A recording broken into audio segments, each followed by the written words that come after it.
Ito na ano babo ang kabalen ko, musta kayo po? Yako iluwi season ning wearing Pampanga ngayon nga dongay ni at kami po kening San Agustin, City of San Fernando, Pampanga. And kay gulod ko, abin po ining Guilbert's restaurant. So, Guilbert's po is running for more than 1 year if I'm not mistaken.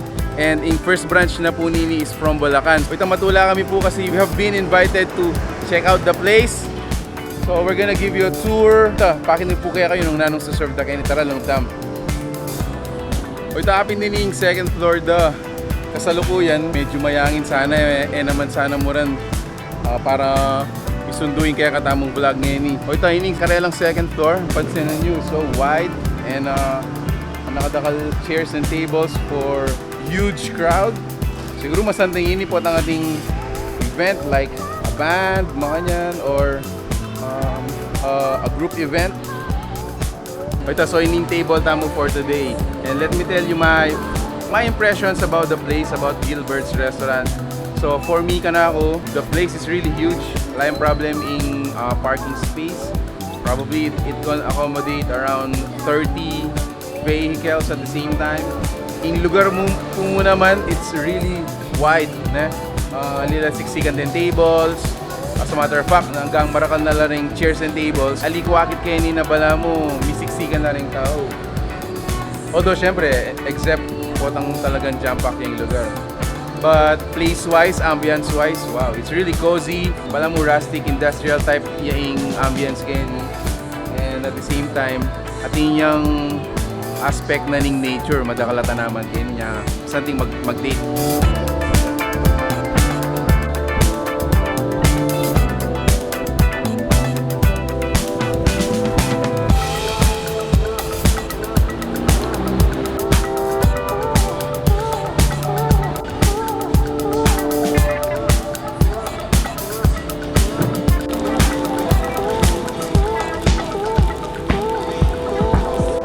So, umpisan tayo kini pomelo salad. Itatawli kong may katikman makanini, bala mo kayong Vietnamese restaurant, makanyan. Ini karelang version, so takman tayo.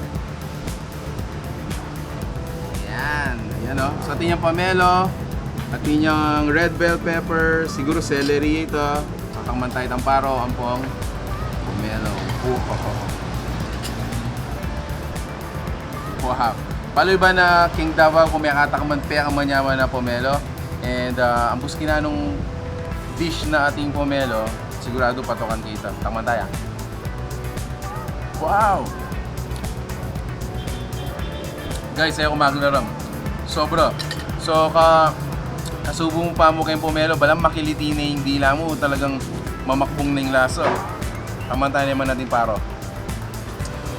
Ano naman? Ayan. Bang ating pomelo. Wow! Naman ha?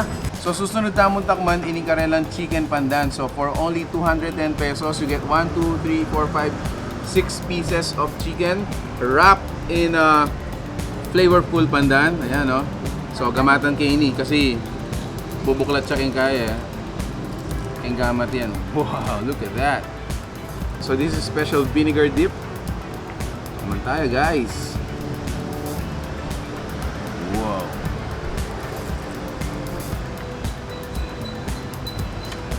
Naman na.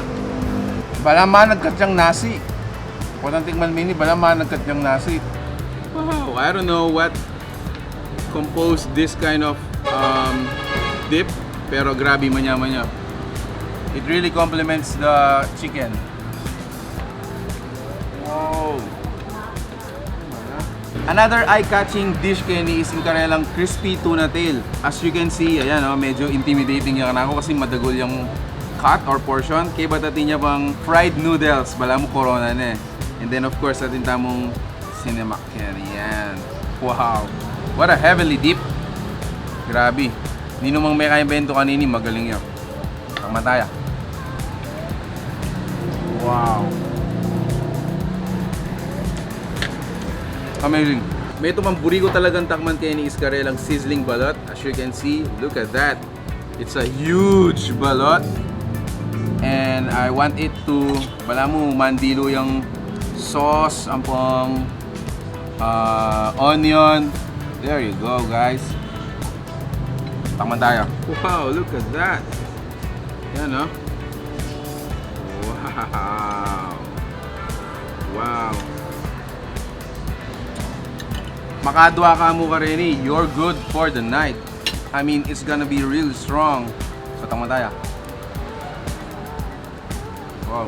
Hindi kanyaman pang infuse itang butter or margarine naman ito. Okay, but maparas siya. Guli kayo itang pangaparas na kasi bala mo ating yung kick. Mga yan, ating yung sipa, yung kaya, yung balot ham. Last, metong nam. Oh, man. Ito sa jacket talagang tinauliin yung seafood paella. Wow. So in it, ating yung taong, ating yung crab, ating yung squid, ating yung chicken. Of course, there you have your rice and your lime and of course ating yung egg. And then this is only 235 pesos. This is shareable siguro 2 to 3 person, up to 4 person siguro nung talagang ating ko pangalawang order. So let's try.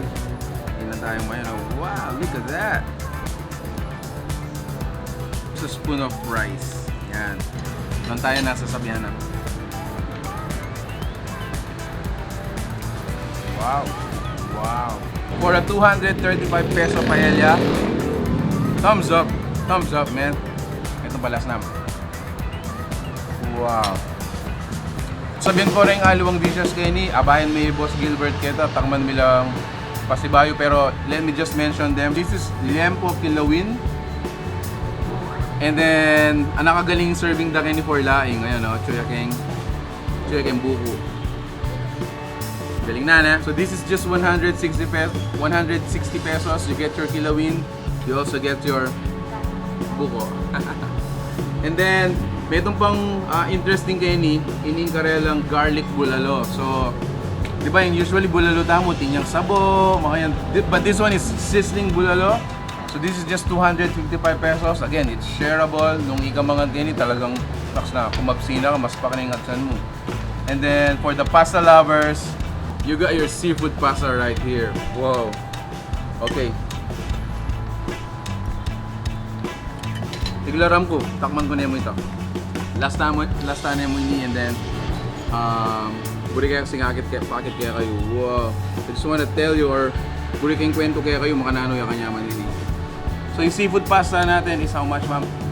190.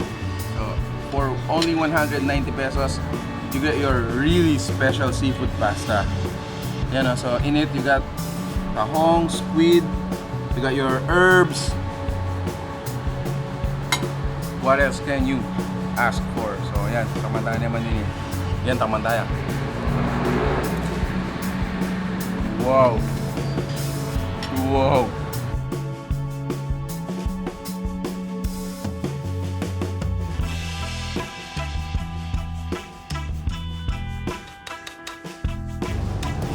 Alright, ito pa si Bayo. Magpasalamat kami po kay Guilbert's Restaurant, lalong-lalo na kang Sir Guilbert for inviting us. If you're looking for seafood paella, for tuna, for sizzling balot, for a place for you to hang out with your friends. So they are open from 4 p.m. up until 12 midnight, Monday to Sunday, and located na po kayo ni along MacArthur Highway of San Agustin, City of San Fernando, Pampanga. So guys, if you do like this video, give it a thumbs up, share it with your friends, tag along your family or your barkada. Subukan tayo na lang po rin pamangan kayo ni until our next discovery. Peace out.